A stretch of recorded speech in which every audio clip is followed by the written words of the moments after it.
दोस्तों, आज जो खबर मैं आपको सुनाने जा रहा हूं, उसे सुनकर आपकी रगों में भी बिजली दौड़ जाएगी। यह कोई सामान्य खबर नहीं है। ये उस रणनीति की कहानी है जिसने दुनिया के सबसे ताकतवर देश अमेरिका की नींव हिला दी। हां, वही अमेरिका जिसने सोचा था कि भारत को झुकाना आसान है।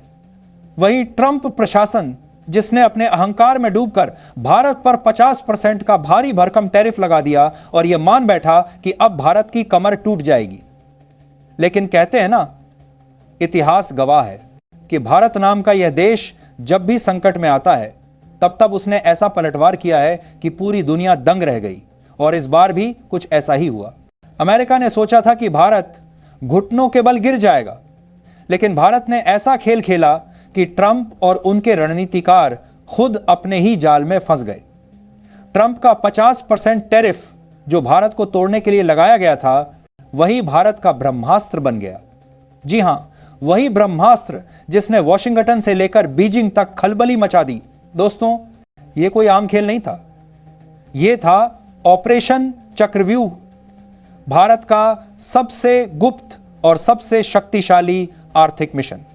पूरी अपडेट क्या है, आइए विस्तार से समझते हैं। लेकिन उससे पहले, अगर अभी तक आपने हमारे चैनल को सब्सक्राइब नहीं किया है तो एक सच्चे देशभक्त की तरह सबसे पहले इस वीडियो को लाइक कर दें और उस सब्सक्राइब बटन को दबाकर चैनल को सब्सक्राइब कर लें और साथ में उस घंटी को दबाकर ऑल पर सेलेक्ट कर लो। कहानी शुरू होती है उस ऐलान से जब अमेरिकी राष्ट्रपति ने भारतीय सामानों पर 50% टैरिफ ठोंकने की घोषणा की। अचानक दिल्ली की हवा बदल गई। विपक्ष और मीडिया को लगा कि अब भारत संकट में है, लेकिन पर्दे के पीछे कुछ और ही कहानी लिखी जा रही थी। जब पूरी दुनिया सो रही थी, तब दिल्ली के गलियारों में देर रात तक बत्तियां जल रही थीं, मीटिंग्स हो रही थीं, योजनाएं बन रही थीं और उन योजनाओं का नाम था ऑपरेशन चक्रव्यूह। दोस्तों, यह कोई सामान्य योजना नहीं थी। यह वैसा ही चक्रव्यूह था जैसा महाभारत में अभिमन्यु के चारों ओर रचा गया था। फर्क बस इतना था कि इस बार अभिमन्यु अमेरिका था और अर्जुन की भूमिका निभा रहा था भारत। मिशन का मकसद सिर्फ अमेरिकी टैरिफ से हुए नुकसान की भरपाई करना नहीं था। मकसद था अमेरिका को उसकी औकात दिखाना और उसे यह एहसास दिलाना कि दुनिया अब उसके इशारों पर नहीं नाचेगी। भारत ने सबसे पहले 40 देशों की एक लिस्ट बनाई। इस लिस्ट में शामिल थे Britain, Japan, Germany, France, Canada, Australia, रूस, यूएई और कई बड़े बड़े खिलाड़ी। ये देश हर साल करीब 590 अरब डॉलर का टेक्सटाइल आयात करते हैं। और सोचिए, इतनी बड़ी मार्केट में भारत की हिस्सेदारी थी सिर्फ 5 से 6%, यानी अवसर विशाल था। भारत ने ठान लिया कि अगर अमेरिका दरवाजा बंद करेगा तो भारत दुनिया के 40 नए दरवाजे खोलेगा और वह भी धूमधाम से। इसके बाद शुरू हुआ बाजार का एक्सरे।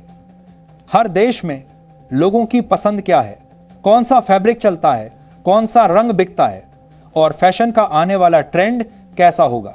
भारत ने आर्टिफिशियल इंटेलिजेंस और डाटा एनालिटिक्स का इस्तेमाल करके सबकी डिटेल रिपोर्ट तैयार कर डाली। दोस्तों, यह कोई आम रिसर्च नहीं थी, यह युद्ध का खाका था। 9 में, ना में, 8 को, 18 का, माम लोग 8 को। फिर भारत ने अपने टेक्सटाइल के गड्ढों को जोड़ा। सूरत, तिरुपुर, पानीपत और भदोही। सूरत की साड़ी अब जापान के फैशन शो में दिखनी थी, तिरुपुर की टी शर्ट जर्मनी के मॉल में बिकनी थी और पानीपत के कालीन अमेरिका की जगह यूरोप के ड्राइंग रूम में सजने थे। लेकिन असली हथियार था ब्रांड इंडिया कैंपेन। भारत ने ठान लिया कि अब वह सिर्फ सस्ता माल बनाने वाला देश नहीं कहलाएगा। अब भारत की पहचान होगी क्वालिटी, भरोसा और इनोवेशन। दुनिया के हर बड़े ट्रेड फेयर और प्रदर्शनी में भारत ने धमाकेदार एंट्री मारी। वहां भारत ने यह संदेश दिया कि चीन भले सस्ता माल बनाता हो, लेकिन भारत वही माल बनाएगा जो पर्यावरण के अनुकूल होगा, जिसकी क्वालिटी बेजोड़ होगी और जिसमें भारतीय कारीगरी की विरासत झलकेगी। यानी अमेरिका ने सोचा था कि भारत की रीढ़ टूट जाएगी, लेकिन भारत ने जवाब दिया, अगर तुम हमारा एक दरवाजा बंद करोगे तो हम तुम्हारी आंखों के सामने 40 नए दरवाजे खोल लेंगे। यही वह जवाब था जिसने अमेरिका को अंदर तक हिला दिया। अब बात करते हैं चीन और पाकिस्तान की। चीन, जो खुद को दुनिया की टेक्सटाइल फैक्ट्री मानता है, भारत की इस चाल से बुरी तरह घबरा गया। चीन अब तक सस्ती लेबर और बड़े पैमाने पर उत्पादन के दम पर राज करता आया था, लेकिन भारत ने खेल ही बदल दिया। भारत ने क्वालिटी और सस्टेनेबिलिटी को हथियार बना लिया। यूरोप और जापान जैसे बाजार अब चीन की जगह भारत की ओर झुकने लगे। वहीं पाकिस्तान का हाल और भी बुरा हुआ।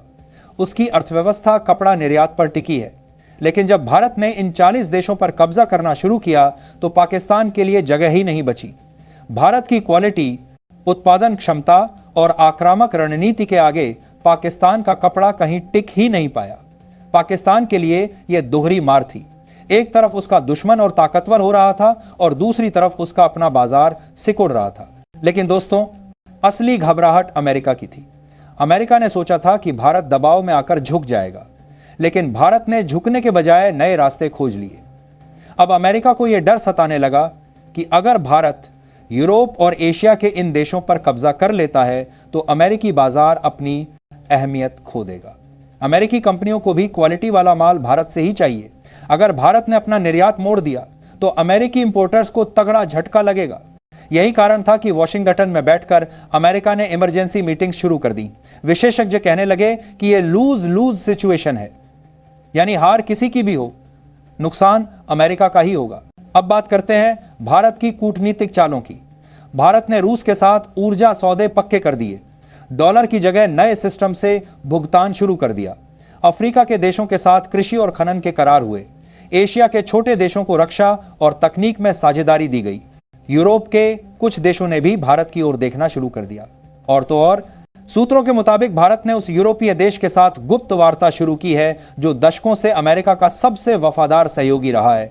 अगर यह करार हो गया तो यूरोप की राजनीति बदल जाएगी और अमेरिका का सबसे बड़ा गढ़ ढह जाएगा। दोस्तों, यही वह रहस्य है जिसने वॉशिंगटन की रातों की नींद उड़ा दी है। अमेरिकी खुफिया एजेंसियां समझ ही नहीं पा रही कि आखिर भारत किस दिशा में जा रहा है, लेकिन असली रहस्य अभी बाकी है।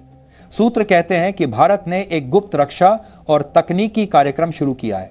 कोई कहता है यह परमाणु शक्ति से जुड़ा है, कोई कहता है अंतरिक्ष तकनीक से, और कोई मानता है कि यह समुद्र की गहराई में छिपी ऊर्जा से जुड़ा है। सच क्या है यह किसी को पता नहीं, लेकिन इतना तय है कि यह रहस्य भारत को और भी शक्तिशाली बना रहा है। और यही डर अमेरिका के लिए सबसे बड़ा सिरदर्द है। अमेरिका ने इस स्थिति को संभालने के लिए मीडिया प्रोपेगेंडा चलाया, भारत पर दबाव बनाने की कोशिश की, लेकिन भारत अब वह देश नहीं रहा जो झुक जाए। भारत ने अपने सहयोगियों के साथ मिलकर वैकल्पिक बाजार तैयार कर लिए। अमेरिकी कंपनियों को सबसे बड़ा झटका यहीं से लगा। जिन देशों में वे आराम से कारोबार कर रहे थे, वहां भारत ने उन्हें बाहर कर दिया, और यही कारण था कि अमेरिका का शेयर बाजार हिल गया। दोस्तों, इस पूरी कहानी का सबसे बड़ा निष्कर्ष यही है कि भारत ने दुनिया को यह साबित कर दिया है कि 21वीं सदी सिर्फ अमेरिका या चीन की नहीं, बल्कि भारत की सदी है। अमेरिका ने सोचा था कि 50% टैरिफ लगाकर वह भारत को झुका देगा, लेकिन भारत ने उस वार को अवसर बना दिया। यह वही भारत है जिसे कभी तीसरी दुनिया का गरीब देश कहा जाता था, लेकिन आज वही भारत 40 देशों को अपने साथ जोड़कर वैश्विक राजनीति की दिशा तय कर रहा है। चीन, जो अब तक खुद को दुनिया का टेक्सटाइल किंग कहता था, आज भारत की चालों से घबराया हुआ है। पाकिस्तान, जिसकी अर्थव्यवस्था पहले से ही खस्ताहाल थी, अब पूरी तरह बर्बादी की ओर बढ़ रहा है। और अमेरिका, जो खुद को विश्व गुरु मानता था, अब मजबूर होकर सोच रहा है कि कहीं उसने भारत को कम आंककर सबसे बड़ी गलती तो नहीं कर दी। भारत ने यह साफ कर दिया है कि अब कोई उसे आदेश नहीं दे सकता, अब कोई उसे दबाव में नहीं डाल सकता। यह वही भारत है जिसने इतिहास के हर दौर में साबित किया है कि जब कोई चुनौती सामने आती है तो वह उसे अपने हक में मोड़ देता है। अमेरिका ने दरवाजा बंद किया, भारत ने 40 नए दरवाजे खोल दिए। अमेरिका ने सोचा भारत गिरेगा, लेकिन भारत ने और ऊंचा उड़ना शुरू कर दिया। अब आने वाले वक्त में तस्वीर और भी साफ होगी। भारत न सिर्फ वैश्विक बाजार का सबसे बड़ा खिलाड़ी बनेगा, बल्कि कूटनीति और रणनीति के मैदान में भी उसका दबदबा साफ दिखाई देगा। दुनिया के छोटे देश भारत की ओर उम्मीद भरी नजरों से देख रहे हैं, और बड़े बड़े देश भी अब भारत को अनदेखा नहीं कर सकते। यह सिर्फ एक आर्थिक जीत नहीं है, यह भारत के आत्मविश्वास की जीत है। ये उस सोच की जीत है जो कहती है अगर रास्ता बंद हो तो नया रास्ता खुद बनाओ।